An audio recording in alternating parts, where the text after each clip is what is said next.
पिताजी गुजर चुके हैं। तीनों भाई का विवाह भी हो गया। आज तीनों भाई पिता की संपत्ति का बंटवारा कर रहे हैं। आहा, देखो भाई, मैं सबसे बड़ा हूँ, इसलिए मैं बंटवारे का काम करूँगा। बोलो, तुम लोगों को मंजूर है? भैया मैं तो मंझला हूँ, आप जो बोलोगे मुझे स्वीकार है। भैया आप दोनों तो मेरे बड़े भैया हो, मैं तो सबसे छोटा हूँ। आप लोग जो फैसला करोगे मैं उसे स्वीकार कर लूंगा। पिता के जाने के बाद आप दोनों को मैं पिता स्वरूप मानता हूँ। तो फिर ठीक है, सबसे पहले हम खेतों का बंटवारा करते हैं। देखो भाई, हमारे पास 2 खेत हैं और एक मेड़ है। हम लोग 3 भाई हैं, इसलिए 2 खेत में से एक मैं और एक मंझला लल्लन का होगा और बचा मेड़ छोटा भाई यानी कि भोले का होगा। अरे वाह, बहुत अच्छा निर्णय है भैया, मुझे मंजूर है। कहो भोला, तुम तो चुप हो गए, क्या तुम्हें मंजूर नहीं? नहीं नहीं भैया, आप जो कहेंगे वह मुझे मंजूर है। अच्छा तो ठीक है, अब बारी आती है हमारे पिताजी द्वारा लगाए गए आम के पेड़ का। चलो अब आम पेड़ के पास चलते हैं। अब तीनों भाई आम पेड़ के पास आते हैं। आम के पेड़ में 2 डाली है, दोनों डालियों में आम के फल लदे हुए हैं।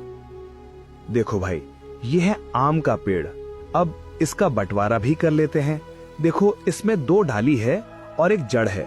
इन 2 डाली में से एक डाली मेरा होगा और एक लल्लन का होगा और जड़ भोला का होगा। बहुत अच्छा भैया, ये फैसला भी मुझे मंजूर है।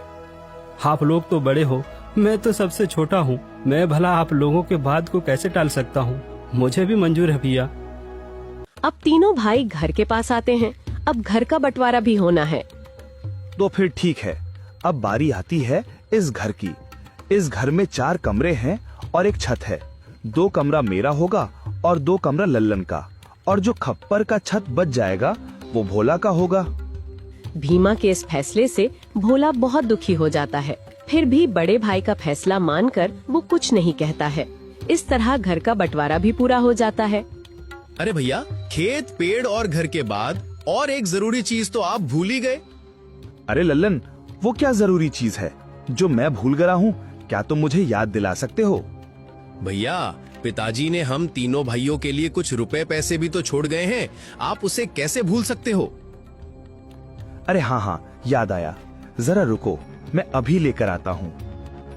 बड़ा भाई भीमा घर के अंदर से एक मटका लेकर आता है जिसमें कई सिक्के भरे थे और उनमें से कुछ पुराने जमाने के सिक्के भी थे। देखो भाइयों, इसमें से 2 प्रकार के सिक्के हैं। एक